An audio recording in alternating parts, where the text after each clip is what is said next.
नवऱ्याला पहिल्या वर्षी काय म्हणते? अहो ऐकलात का मी काय म्हणते? दुसऱ्या वर्षी अहो बंटीचे पप्पा ऐकलात का? तिसऱ्या वर्षी भैरे झालात का? ऐकू येत नाही का? चौथ्या वर्षी इकडे टाक तिकडे येऊ.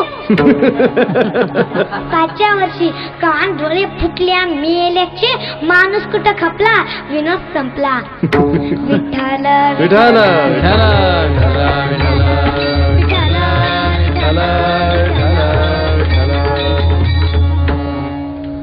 म्हणजे बायको नवऱ्याला कशा धमक्या देते? पायलटची बायको म्हणते जास्त उडू नका. पेंटरची बायको म्हणते थोबाडच रंगवीन. टीचरची बायको म्हणते मला शिकवू नका. नटाची बायको म्हणते जास्त नाटक करू नका.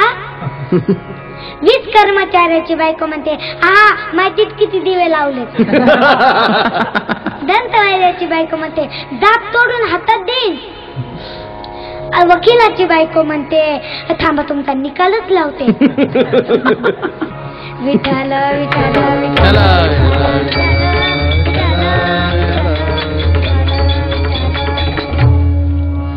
आपल्याला काय काय मिळवायचंय? लक्ष्मी मिळवायची, सरस्वती मिळवायची अथवा नारायण मिळवायचंय तुम्ही ठरवू शकता.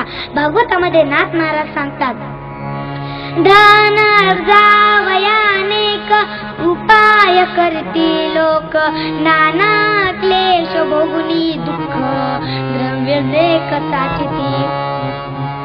आपण लक्ष्मी देत आहोत. आपल्या धनाच्या सौर आपण धन मिळवण्याकरताही दुःखच भोगायला लागते. त्याचं संरक्षणाकरताही दुःखच भोगायला लागते. आणि धन आपल्यापासून निघून गेल्याच्या नंतर सुद्धा दुःखच भोगायला लागते. शास्त्रकाराने असं म्हटले अर्थनामर्जने क्लेशस तथैव परिपालने नासे दुःख वे दुःखम दिगर्तान क्लेशकारिणा.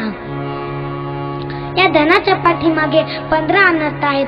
चोरी, हिंसा, असत्य, दंभ, काम, क्रोध, गर्व, महामद, भेद, वैर, अविश्वास, स्पर्धा, स्त्री, द्यूत, मद्यपान.